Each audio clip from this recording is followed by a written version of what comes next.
My head constantly ached from straining to make myself understood. Even with the help of Google Translate, there were so many things I couldn't communicate. Welcome to AMI Audiobook Review. I'm Jacob Szymanski with Ramya, and within, as always, Nisrin Abdul-Majid is in the back over there, pressing buttons, making sure we sound all right. How you guys doing? Good. That quote was from a book that we're going to be reviewing today. But first, let's talk about what we're going to be talking about today. We're going to be dragging our coworker at AMI, Jeff Ryman, into the studio for rapid fire review. You said Jeff AMI. Oh my God, I said AMI. For those curious, that's my screen reader reading the acronym AMI. What a throwback to the Happens screen all the reader time. AMI days. But Jeff has seen the light and he's converted to audiobooks. Congratulations for joining the right side. Welcome to the team. That's ironic because we're going to be recording in the dark with him. Yeah, that's true. But that's going to be in the second half. Going to get to that RFR. But first, we're reviewing Homes, a Refugee Story by Bakr Al-Rabeeah and Winnie Yeung. Aamer Khan brought this one up the first time he came on the show, and based on his comments, we just had to review this one. He's here again to help us review this one. Aamer, welcome. Let's start by reading the summary so that we actually give you an idea of what we're reviewing here. In 2010, the Al-Rabeeah family left their home in Iraq in search for a safer life. They moved to Homs in Syria just before the Syrian civil war broke out. Abu Bakr, one of 8 children, was 10 years old when the violence began on the streets around him. Car bombings, attacks on his mosque and school, firebombs late at night. Holmes tells of the strange juxtaposition about growing up in a war zone, horrific, unimaginable events punctuated by normalcy, soccer, cousins, video games. Holmes is the remarkable true story of how a young boy emerged from a war zone and found safety in Canada with a passion for sharing his story and telling the world what is truly happening in Syria. As told to her by Bakr Al-Rabeeah, writer Winnie Yeung has crafted a heartbreaking, hopeful, and urgently necessary book that provides a window into understanding Syria. And it's important to note that this one is available on Sela in human narrated audio. Mm-hmm. It's only 5 hours long. The interesting thing about this one is that the author credits go to Bakr Al-Rabeeah, but also Winnie Yeung. So Winnie Yeung was Abu Bakr's ESL teacher in Edmonton when he first moved to Canada. ESL is English second language teaching. So it was basically, as I understand it, Abu Bakr told these stories to his teacher, Winnie Yeung, and then she compiled all of these stories in this really well formatted and crafted story, in my opinion.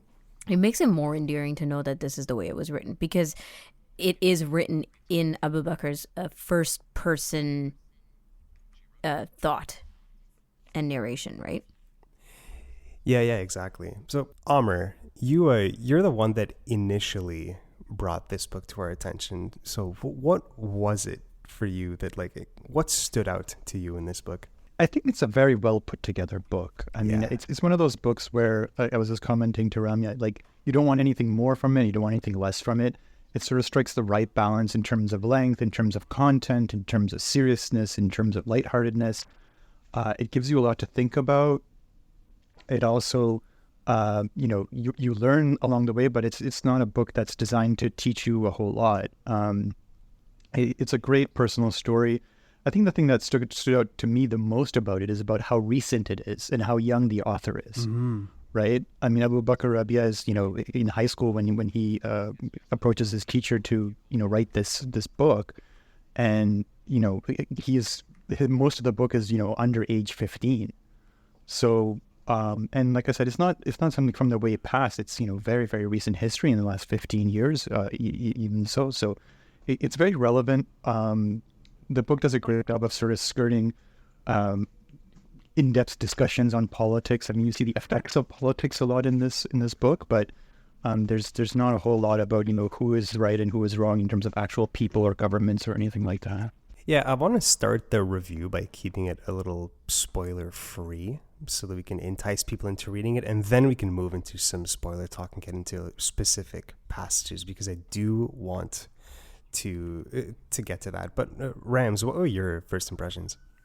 I thought this book was really lovely. And that may be a very strange word to describe Lovely. the content. Yeah, to describe the content and the kind of like, hardship being portrayed in the book. But I really do stand by saying lovely, because it was written in such a humble way.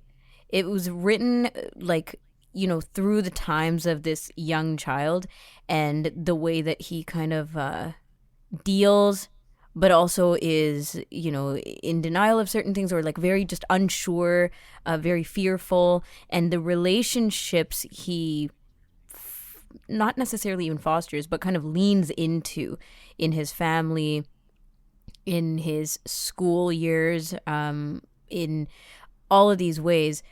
I think that his outlook and hopefulness, him and his father, two specific people, makes it just lovely. Just a lot to consider for people who have not been through anything similar to this at all, aka me. Yeah, I think that the tone of the narrator is key to that too. I mean, I think there's a sense of innocence and love, as Ramya pointed out, but hopefulness too, right? I mean, throughout the whole narration, no matter what's happening, the narration seems to be very hopeful of, things will get better. I think it was written while Abu Bakr was something between like 14 and 16, if my timeline is correct. And you kind of see that through his writing. It comes off as, you said humble, Ramya, and I'll add that it was like earnest and youthful. Like, it didn't come off as cynical at all. And it was especially earnest, because it felt like it was really honest, and it wasn't tainted by anger or like an oversaturation of perspective, if you know what I mean. Yeah. You got to hear a lot of, like, we read the summary, right? And it really sums up what you hear. You hear the tone of voice of a kid, you mentioned youthfulness, like that. Soccer comes up, A lot. liveliness comes up, like what he misses from home comes up. This idea of like, it's home, but it's also very scary, and I don't know how to feel about this. Like, I can't sleep at night, but also, we're gonna go back to do this again tomorrow, right? These like transitions of ignorance to a deeper understanding of things like shells, like the bullet casings. The bullet casings, yeah. The casings. And finding those, right? Like, first, sorry, I guess it's a bit of a spoiler, but like first it's just this innocent, like, hey, let's see who can collect more. And then there's this like shock of an understanding, which involves, conversation with an adult. But even still, this understanding in depth to like, what are we doing? Oh my gosh, yeah, this is directly correlated to like why we're terrified of this place. Right, yeah, exactly. Yeah, and I think I mentioned this in my previous talk, but also how connected this book is to us in the West. I mean, most of the book takes place in Syria and Iraq, but I mean, you see how he grows up in terms of playing the same video games, playing soccer, playing FIFA, Counter-Strike, and there's all these references like Ninja Turtle pajamas and Barbie pajamas, and you're like, it relates back to how closely connected we are now in terms of a global village, right? I mean, you can think about Syria and Iraq as being, way far away and, not having too much to do with us. And then you read something like this and you're like, they're basically growing up the same way we did. I mean, Winnie Yeung is a Westerner, so I'm sure that when Abu Bakr was telling her his stories, that those details are exactly what she latched on, and she definitely made sure to like include those in the book. To give a little more context to the summary, like a huge bulk of this book is Abu Bakr's family moving from Iraq to Syria, and I'd say at least like 75% of the book is their 4 or so years in Syria during the civil war, and how it slowly escalated and got worse, and they weren't sure if it was going to get better. They were hopeful that it would get better, but it only got worse. And during that time, they were waiting for their refugee application to go through at the UN. And let's move into some spoiler talks here, because we're really restraining ourselves into what we can talk here. What were some of your most memorable passages? For me, nothing tops the passage where his father gives him the family's identification papers. Yeah. Yeah, so his father had to check on the narrator's uncle, and his eldest brother had to go check on the family bakery. So he was basically the eldest son, and he was in charge. And there was a very real possibility that neither of those two would come back. And his father basically gives him the identity papers for his mother, for his sisters, and everybody else in the household. And he really felt that responsibility. This is one of the scenes, that really made me laugh as well, because he was like so embarrassed but also so thankful. And there were a lot of moments like that, to be honest. Where was it when his father was having a nice shawarma where all of us were drooling reading that scene? And he was like, "No, it's really bad. I'm hurt, Dad," and but not hurt enough to drool and salivate because that shawarma looked so good. Like, right, I love these moments. Because Abu Bakr had to go through surgery because of appendicitis or something. Right. And he had to fast for that. And he's like, I've done Ramadan many times. I've fasted before, but I was so hungry. And my dad was just eating a shawarma in front of me. Exactly. Not just eating. Like, the way that whole scene was described, that playfulness of the father and his character, but also just the genuine love and that moment of like, I know you're good. You're hungry. Like, see, you're fine. Nothing's wrong with you. While this was a very heavy book, like Aamer, you initially brought this up in a conversation where we were talking about books that made us cry. Like, and this book qualifies for sure. There's also a lot of very hopeful moments that made me laugh out loud, and just like the responses from people, and they're constantly saying that they're joking with each other and like making fun of each other and ripping each other. And a weird thing that happens all the time is they love like hitting each other over the top of the head. Yeah. It's really weird. Yeah, like scruffing each other's hair and such.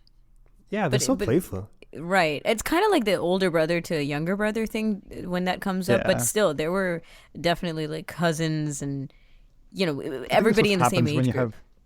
Yeah, I think that happens when you have a larger family. I think it was 8 brothers and sisters, right? Yeah, so and your friend not group, in a physical room, and you just start exactly. You have to fight for your room, and your friend group it's your cousins, right? He was just friends with all his cousins, and there's a big theme of family here, because it wasn't just like his nuclear family; it was his aunts and uncles and cousins and grandparents. Like, there was a lot there. Yeah. Just talking about memorable scenes. And going back to some of the more serious things and understanding people's actual realities and stuff that we may never honestly experience other than to read these accounts of people's realities, is when the, I guess, law enforcement of some sort came over to the family's home, but there were no men in the house other than Abu Bakr, and he was a kid at the time, and so it was just the women, the mom, and her, traditional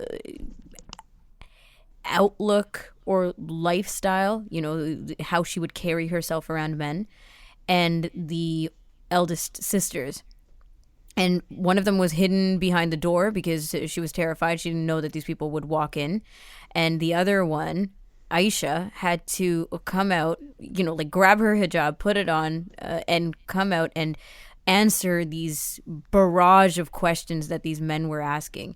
And the way that the author kind of portrayed this was she grew up in that 15 minutes or whatever it was from this shy, nervous. Like, everyone that was present was just stunned at how she handled that situation. Stunned, terrified, didn't know how. And exactly. And she handled the situation. And it was kind of like this imposter syndrome where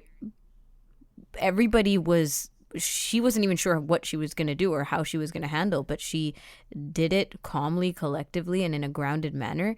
And that situation is what transitioned her into the next stage, like adulthood. Yeah, Yeah, like rising to the occasion under extreme stress, right? I mean, that's definitely a standout. The other one that stood out for me, which is another serious one, is when the shootings happened in the mosque Right. the first time Yeah, around, that was early. Yeah. and nobody moves. Everybody just keeps praying. Finished And- prayer before moving. Yeah. So I wish I could say I was surprised, but I wasn't. I could very much see that happening in many places around the world. But yeah, it's still a shocking scene in general.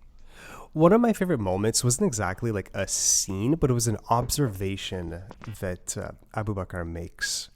And that's that after so long living in a war zone, he points out how strange it is that his ears are so attuned to the sounds of war, like knowing the sound of like a semi-automatic as opposed to a fully automatic, and the sounds of an explosion, and seeing like, oh, is it 2 blocks away or 10 blocks away?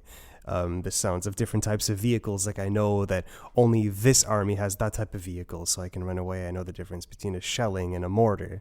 Like it's and he makes his decisions on whether to stay put or run away based on the sounds that he's hearing. And there's kind of this quiet understanding between him and his family that if you hear certain sounds, it's a big deal, but other sounds, it's not. Like there was one scene where I think they were playing soccer or something, and there's an explosion, and they don't freak out because it's only like 3 blocks away. Yeah. Which it's normalized to them, but that should not be normalized.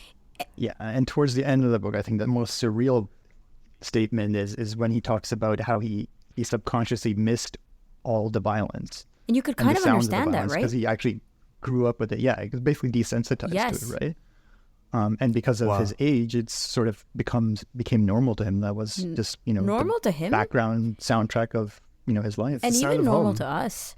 I'd say 75% of the book does not takes place before they move to Canada, before they move to Edmonton. So the last 25-ish% of the book was, to me, very different. Like you could sever this into book 1 and book 2.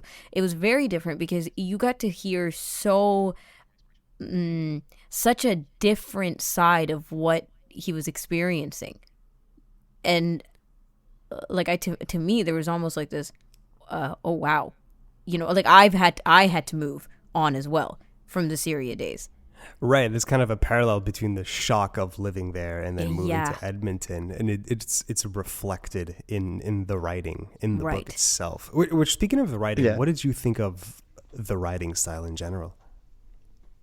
I thought it was fabulous. I mean, really well put together. I mean, it doesn't surprise me that a teacher wrote this. I'm like, it's very structured. It's very entertaining, and I would expect that Winnie is a great teacher because she's both entertaining and informative. I thought it had a simple and clear writing style, like very short and effective, which sounds a little like reducitory, but I really don't mean it that way. I mean, like, it was a very easy read to the point where I could see this being mandatory reading in high schools. Yep. Like early high school. Like this could be like 9th grade, 10th grade. I think it would be really good. Definitely a good choice for young adult. Yeah, I agree. I think that also there's not a quote, but there's an article I read a very long time ago that talked about just, making reading simple for people who don't know English. And this person, it was a personal kind of testimonial of the way that they write, because they know that their parents would not understand the bells and whistles, would not be able to read past and get the essence of a story or an article because their parents were immigrants and ESL, English is their second language. And for some reason, parts of that article really stuck with me, or like the philosophy of that, right? Keeping it simple and kind of being able to cater your writing to everybody. And that doesn't mean making it basic English that isn't a real story, that isn't also deep, that isn't also, beautiful. And I think that this book kind of reflects that. It reflects the sentiment of it's written simply, but it also explores so much depth. Was there anything you thought you would have liked be more explored because one, it's written simply, but it's also a very short book. It's less than 5 hours long, and I'm convinced that there must have been a lot cut on the editing floor. Aamer, was there anything you thought should have been further explored? I don't think so. I mean, like I said, I thought this was sort of a perfect book in my eyes. I don't see an issue with having another book with regards to his, like Ramya said, maybe a book 2 about his experiences in Canada. I mean, one of the parts that made me laugh a lot was his elder brother in the airplane that put on all his clothes thinking that it's really cold outside in Canada. I thought that was fabulous. But no, I mean, I'm sure there's other things to explore. I'm sure there's more to say about Syria and Iraq, both places. I mean, the story in the book was a lot more about him than the politics or the actual geographic areas and things. But honestly, this book did it for me in terms of this was more than enough, and I wouldn't really want anything more out of it. Right, and another aspect of this book being written so like concisely is that they never really went into what the fighting was about. Like there was no explanation of the politics of Syria, which is fine because it was written from the perspective of a kid, and I don't think that was the point. Mm-hmm. But it did get me curious, and I had to look it up because I was like, yeah, why was there fighting in Syria? Like I didn't know, like I was ignorant about it, and I was. But I think they didn't even touch on it like at all. They didn't, and I think that's also. I almost feel like that was on purpose because I think a lot of civilians are caught in between, right? From a civilian perspective, they may or may not know what's going on and why people are fighting. And I think that's indicative of what was going on with their family. I mean, they didn't care who was fighting or for what. I mean, they just wanted to live their lives in peace. And try not to get caught up in this type of stuff. So, and unfortunately, they were in two countries where you almost couldn't escape it. Right? I mean, they were very lucky that they got out of both. I think, how we often talk about how disconnected we are then. Like Canada, Syrian refugees in Canada, letting people come here, inviting people to be part of our societies. This is not new, right? And it's not unheard of. But how much, like you said, Jacob, how much do we actually know about what goes on and why? And the actual, traumas, because I think we get desensitized, right? Like we get desensitized to people coming in from around the world, people seeking out refuge in countries like Canada and the United States, and often just throw ourselves into political viewpoints around, should we let them in, should we not? And it becomes like this very, overarching blanket yay or nay. And then when you make things over politicized, and that's when there's a level of dehumanization. Exactly. And you stop considering the human aspect of all of this, because these people are refugees not because they want to leave their home. Somebody wants to leave their home, and that's the thing we need to realize. Like, Iraq and Syria was home for these people. Mm-hmm. Like it's not just some hellhole that they got put in. No, it was home before that. And you know what this book made me think of? The Syrians that I've bumped into here in Canada. It made me wonder, like, I'd love to know their stories. 100%. Yeah. And their stories, right? Because it's these individual stories like this book and others, like you said, when you have conversations that make you remember again. Like, oh yeah, this is what's going on. This is not just a problem we need to deal with. These Syrian refugees. Like, that's the way we hear about it. Yeah, they call it like the Syrian refugee crisis. Is it? Yeah. Is it? Right. Let's approach it. Go back to what you were saying, Jacob, about sort of political and those pieces. I found it really interesting that the book started with the description of the father being Shia Muslim, but raising his kids as Sunni. So there's a bit of background there in terms of, Iraq was first the government was Sunni, then it became Shia after the U.S. occupation. And you see elements of that throughout the book too, where, his grandmother absolutely did not want to go to the West because of that particular invasion of Iraq.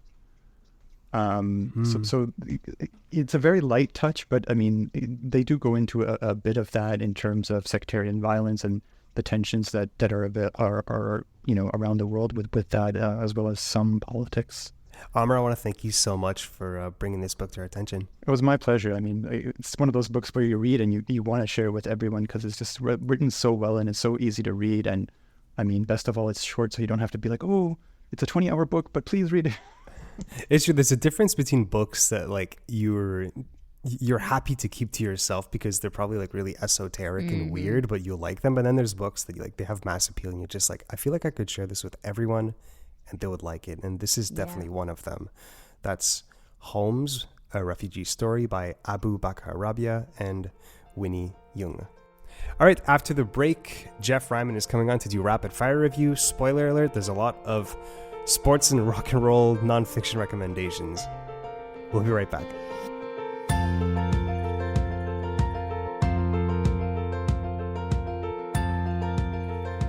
You're listening to AMI Audiobook Review.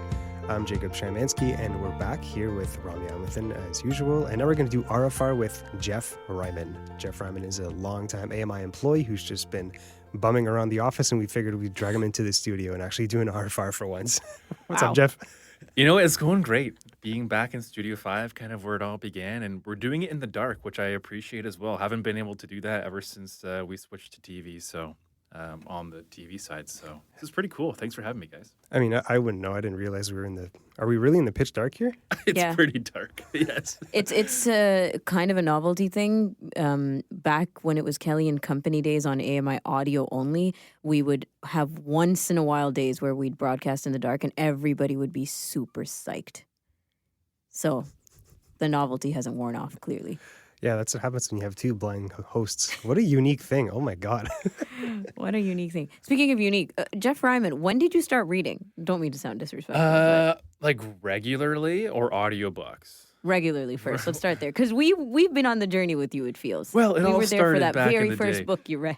No, you know what? I'll be completely honest. I've not really been a huge reader. But I did start picking up reading a little bit more probably in my late teenage years, and especially when I was in college, because I would take the train into Toronto, and it would be about a 45-minute ride, and I'd be bored. And this is back before, we had so much data on our phones or even phones to play games or have Netflix or whatever, right? So I figured, let's just read a book. So every Christmas, and my parents knew my likes, and they would always get me the latest sports book or the latest, something nonfiction is typically what I like to read. But they would get me a book or two, and I would read those on the train. And it would take me, a little bit to finish them because I'd only have 45 minutes at a time. True. And sometimes I get distracted, obviously, on the train. But I would say, to answer your question, Ram, probably about 10, 15 years ago is kind of when I started to read a little bit more than just, your typical high school stuff. Yeah, mandatory reads. Yeah. Relatable for me. Mm-hmm. So a print book that you would be reading on the train, but have you been getting into audiobooks very specifically? Yeah, absolutely. Yeah, so I converted over to audiobooks kind of for Kelly and Ramya. Nice. Ramya sort of twisted my arm a little bit and got me into reading it. Well done, Rams. Thanks.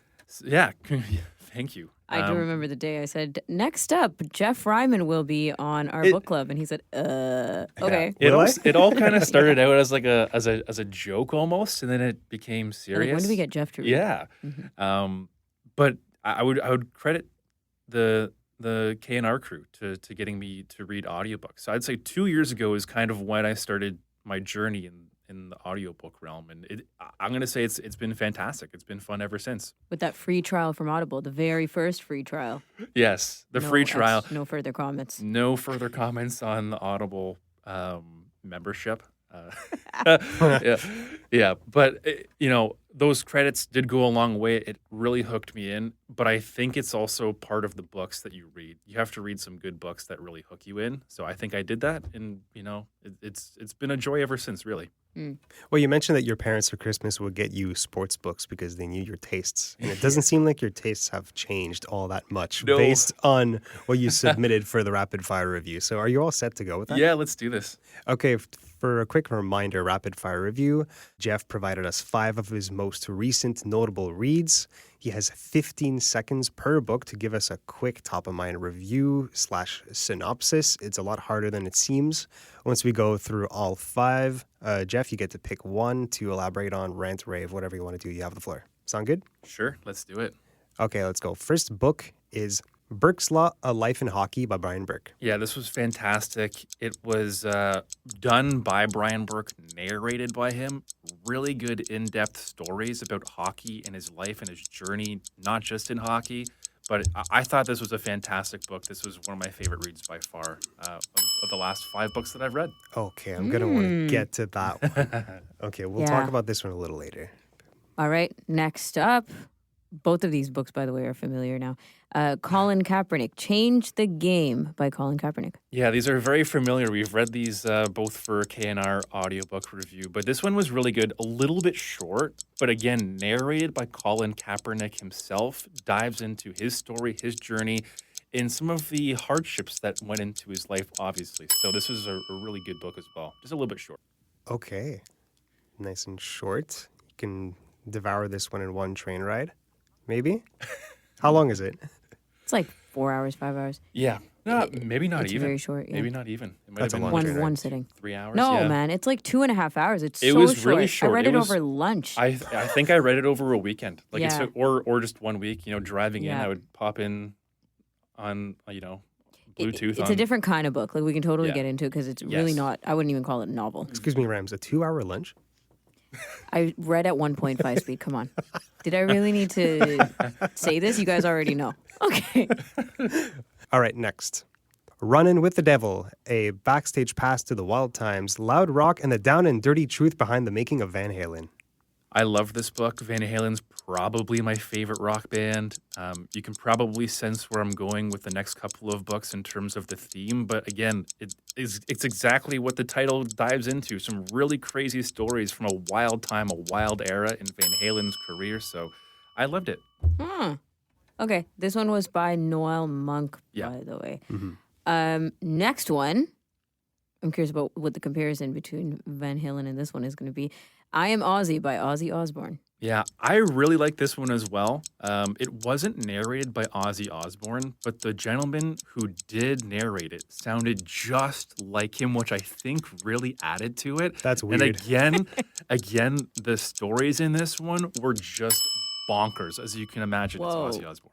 Bonkers. So they specifically picked him because he sounds like Ozzy Osbourne? I think there's definitely that behind it. Because when I was reading it, there were times where I'm like, this actually sounds like Ozzy Osbourne, even That though is it trippy. wasn't. It is. And, that's kind of a hard feat to do because Ozzy has such a distinctive voice. Extremely distinctive, yeah. But I really, when I was reading, when I was listening to it, I was like, man, sometimes I would just forget that it wasn't Ozzy. That's one of my favorite rapid fire review responses, by the way. 15 seconds, 2 incredible things. All right, go ahead. All right, next one. The Dirt, Confessions of the World's Most Notorious Rock Band. Yeah, this is about Motley Crue. This one, interesting fact, they have a documentary, or I guess it's a series on Netflix of the same name.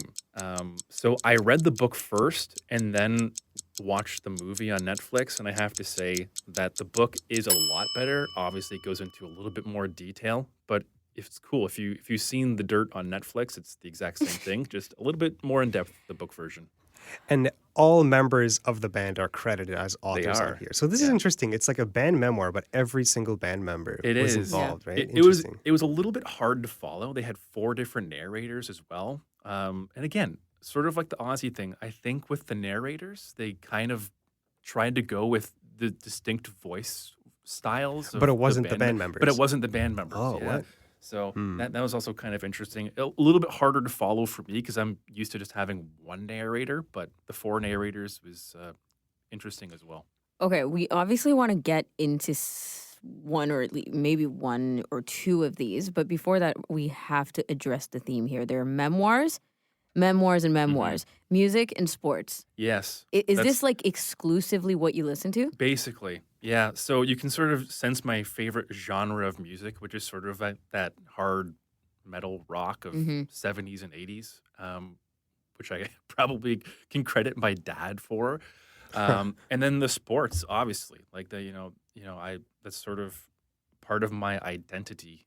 It's who I am is watching and playing sports. So if there's an athlete, or in this case with Colin Kaepernick and Brian Burke, like those are 2 big people in their respective sports. So that captivated me there. And obviously, my favorite genre of music, I wanted to learn a little bit more about the bands that I like and what sort of was the inspiration behind them, and also getting those wild stories behind the scenes that you typically don't hear of on TV was also really was captivating for me as well. So it's not really like this is the only way you deep dive into the music or the sports or the people, but you like it because it's extra. It is. That's exactly what it is, because there's only so much an article can give you. You know, if you read an article, it's maybe a 5 or 10 minute read. Right. If you're watching an interview, it's a 5 or 10 minute interview. You know, and their songs, you can sort of pick up on certain things, but again, typical songs like 3-4 minutes. I want to know like that. I want to go that extra step. Like, why did they create that song, or why did they make that trade, or why did they do what they did? And I also enjoy learning about their upbringing and their personal life. And I feel like I've always been like that. I just want to know a little bit more behind, because people look at these athletes and celebrities and they take them at face value. It's like, you're an actor, but you're not almost humanized in a certain way. Like, you're just portrayed as this athlete. You're a character. That's exactly it. So I want to know what the human side of these people are, and to understand them a little bit more. And then I think you can sort of appreciate what they do a little bit more as well.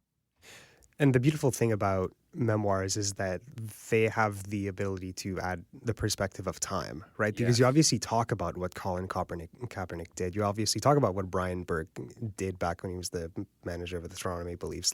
But he tells it from his point of view with the perspective of time as well. So there's also that to consider. Yeah, it's really interesting with the Brian Burke book, you know, learning about how he was a player himself and how he was forced into law school essentially by one of his mentors. And then that gave him the ability to become a player agent. And then he worked his way up the food chain and became a GM of multiple NHL teams. But yeah, it really does sort of, you appreciate that time value in it.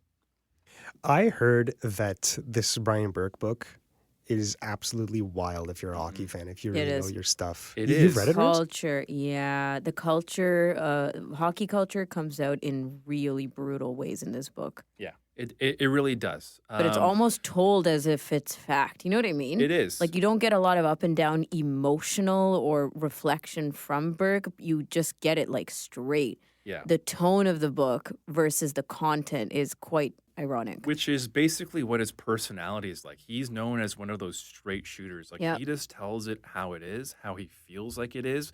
But yeah, there's a lot to unpack in that book. Like Rum just mentioned, there's sort of that darker side of hockey that he sort of shines a bit of light on. But there's also some really funny stories within that book as well. So yeah, it's funny because when Brian Burke was the general manager of the Toronto Maple Leafs, and I've grown up in Toronto my whole life, been a Leaf fan my entire life. When he was here, I was like, yeah, you know, he's all right.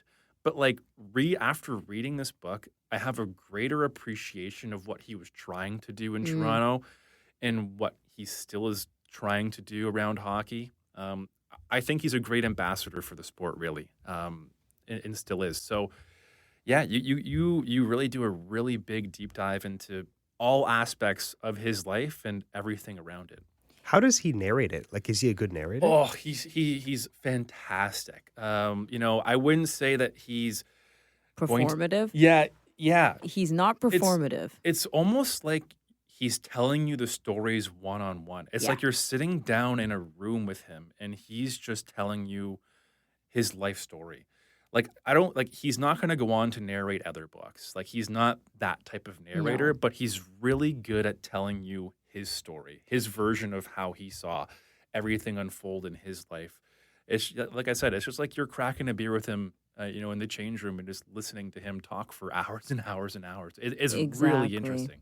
Yeah, I would agree with you, Jeff. I think that it's one of these books, you know how we talk about like sometimes authors should not narrate their own books, but with memoirs, there is, even if there's not necessarily you're a great performer, you're a great narrator aspect, there's this authenticity that comes through when they read their own words and tell their own stories. And it is quite different from, you get like the parallels of hearing them at interviews and reading their stories, but you really don't get that intimacy until you get it this way. Yeah. And he told a lot of stories about himself, about his kids, about the sport, just about like what's normal, what's not, what's changing, and what is being resisted for change. And when you hear it straight from this guy, it's a different impact. Because as you said, Jeff, there's something to like hearing from coaches, from managers, and not just from athletes, but from people who've attempted with the sport on a level of like management or leadership. And they only get a snippet of time, right? Yeah. They only get a particular time frame when they get to lead, and then they get fired or let go, or they move on, or the sport moves on without them. But you really get it. I don't know. It's deep. Yeah, like I said, it really adds a human side to these people because you just look up to them. You're like, oh, well, that's the manager. Or you don't. Or you don't. You're like, oh, I hated that guy as a hated that- manager. Yeah, a lot of people did. Like I said, I was kind of indifferent with him. Like I was like, he's there, he's making trades. Like he was just an average general. He was just the general manager of the Toronto Maple Leafs. Right. And now it's like he's Brian Burke. Like I know about him. Like he really went into a lot of personal things which you wouldn't get through just learning at a press conference with the Toronto Maple Leafs. So it was cool. As fascinated as I am with this book, I don't want to linger on it for too long, but I have one more question. Does he name drop people? He does. Yep. That's the thing that I'm curious it's about, because so- When he says straight shooter, he means it like like, can you tell stories about other people? That's the thing with a memoir. Are you ready to drop other people's dirty he laundry? totally does. Now Wow. he's not like he doesn't drop dirt on people. No, not really. It's just really cool stories that that you would have never have known about unless you have read this book. Or you know. unless you're in the locker room with them. Yeah, like a couple of names, like Lou Lamoriello, who's still the GM of the New York Islanders. He had still has a great relationship with him, but Lou Lamoriello was his mentor. There's Pat Quinn, the late great Pat Quinn, who was the head coach of Vancouver at the time of when he was working in Vancouver. He name drops all these guys and has fantastic stories to go along with it. And a lot of them make you laugh. Like I said, they're not like dark stories about these people. Like they're pretty light and funny and quite interesting. And you can gather a lot of intel from, why these trades were made or whatever they did behind the scenes. So yeah, he definitely does name drop. Nice. What other book from this list do you want to get into? Yeah, you know what? We can get into the Ozzy Osbourne book if you want, Yep. because this one might have been out of that genre, the musical side of things and sort of breaking away from sports. This one was quite interesting because I've always been a fan of Ozzy, and I knew a little bit about him, but he goes into a lot of detail, and a lot of it I did not know about, and it makes me appreciate him so much more. And I will say, like, I've always had his music on my Spotify playlists, but ever since I've read his book, I think I've started listening to him even more, just because I appreciate him as a person and as an artist as well. Like I mentioned before, the big thing with that book is the narration.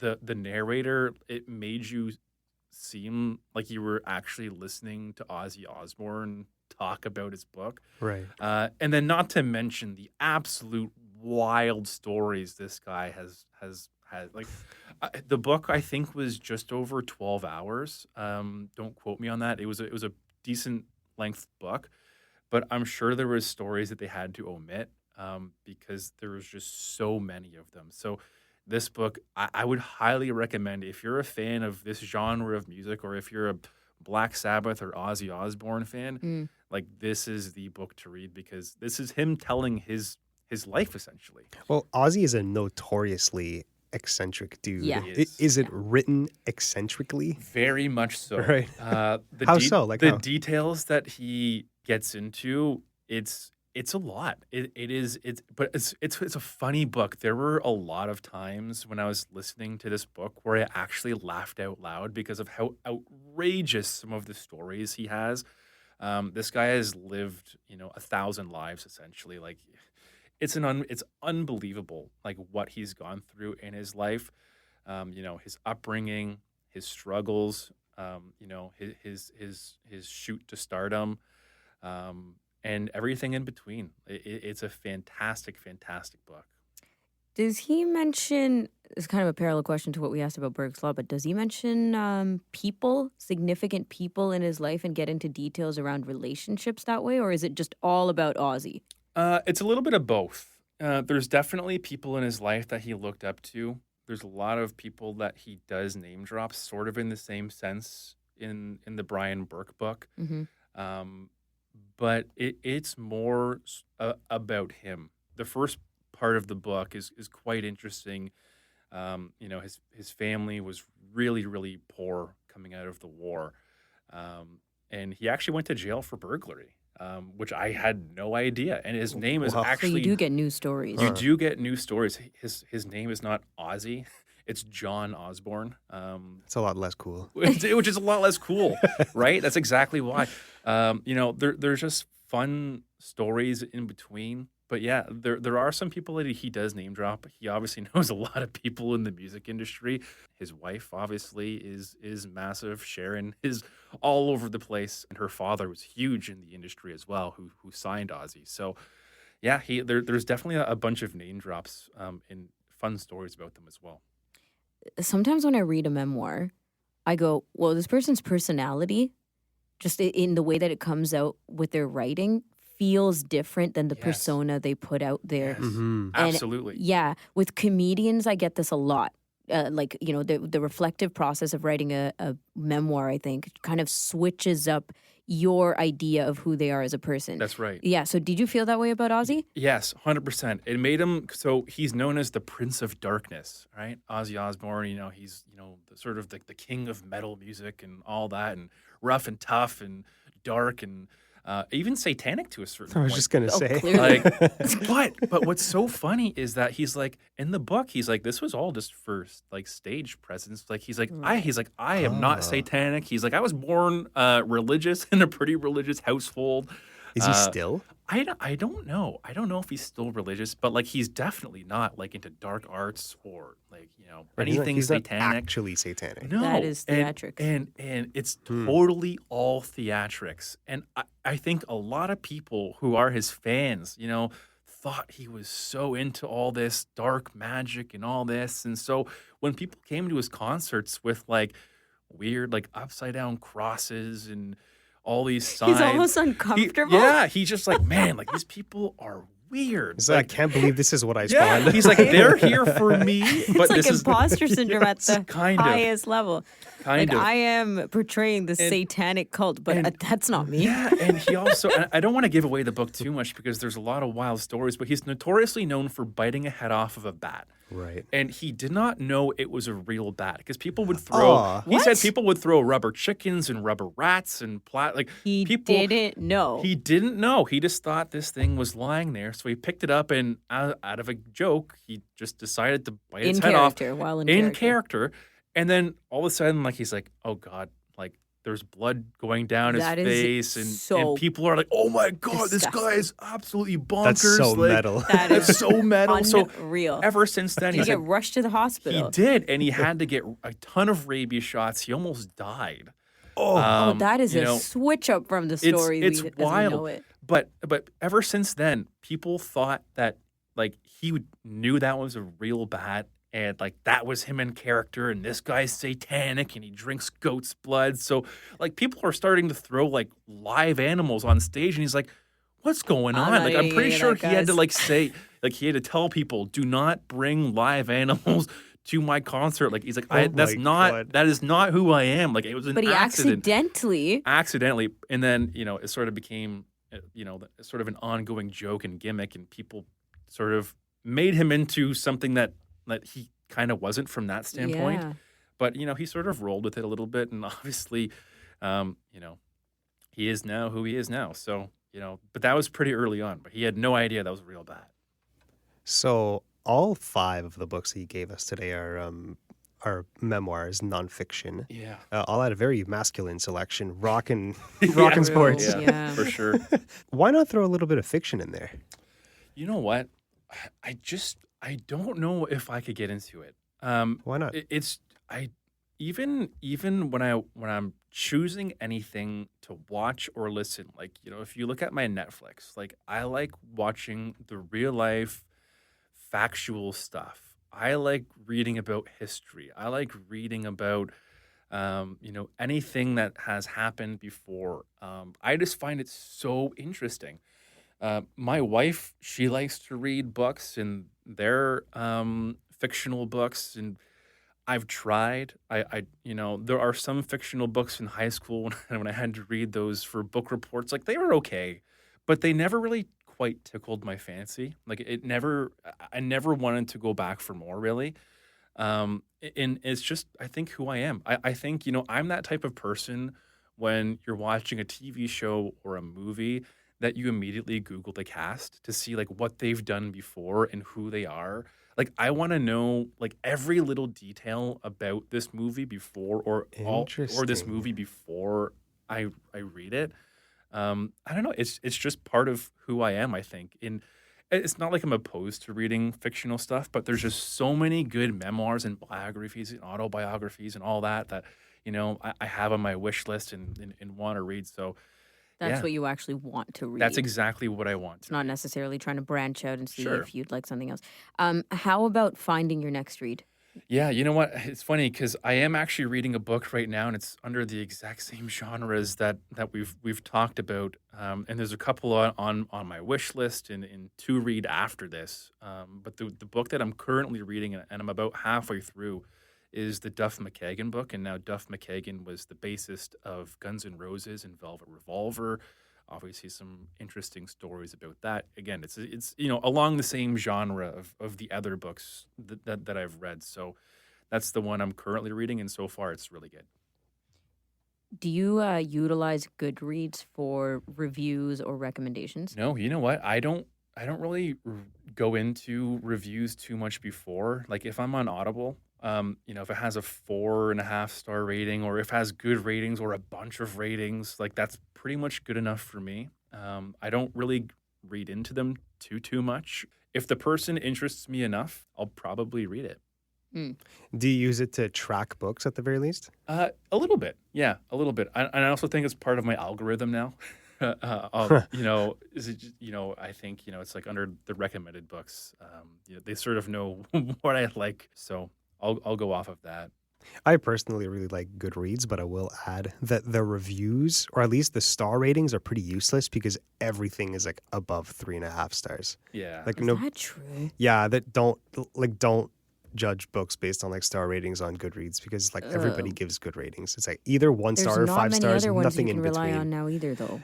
I know. That's why you have to can't rely on actually Audibles. read the reviews, Yeah. which people leave a lot of them on. Like, it's the website to find reviews, but you have to read a decent amount to get like a good idea of like what, like the general idea of what a book is. What I like about Goodreads is that it kind of encapsulates everything. Like, you get to know the author, you can get to know the book, you can get to know, similar genres, similar things. Right. You can kind of go there as a one-stop shop. But Jeff, going back to audio versus print, are you just exclusively listening to audiobooks now? I think I will from now Yeah. on. I'm definitely a convert. It's just so much easier. With paperback books, I would tend to, destroy some of them. If they were in my work bag, if I spilt a coffee on it or something, there goes that. They're big and clunky. And to be honest, just having somebody narrate it for you, it's almost like you're listening or watching a movie. It's relaxing. And especially for when I'm commuting in, as somebody who drives into work, hooking up via Bluetooth in my car, if traffic is an hour, so be it. I'm listening to my audiobook and I'm sort of in my own little world, which is fantastic. And you can't do that with a traditional paperback book. So I'm definitely going to be an audiobook listener from here on out. I love that you mentioned that it's relaxing, because we always talk about how Yeah. interesting books can be, how they Yeah. can be moving. But to me, like, such a premier way The of relaxing and winding down. Like, the it's the only most relaxing thing you can the do. only thing I will say is that you still have to be focused. You can relax, but you have to focus, because I feel like sometimes I'll mellow out almost too much, and then I'll be like, oh, I just missed a chapter of the book because I wasn't necessarily paying attention. But I do agree, like it definitely does ease your stress levels, I guess, depending on what type of book you're reading. I want to thank you so much for coming on for Rapid Fire Review. Yeah, of course, anytime, guys. This was awesome. And for anyone who's interested, we talked about Burke's Law by Brian Burke and I Am Ozzy by Ozzy Osbourne. We want to hear your feedback. You can call us at 1-866-509-4545, or you can leave us an email at feedback@ami.ca. You can tell us anything you want. We'll share whatever your responses are. I'm Jacob Szymanski. Nisreen Abdelmajid is our technical producer. Ramya and I is my co-host. Jeff Ryman was our special guest this week. Thanks for listening.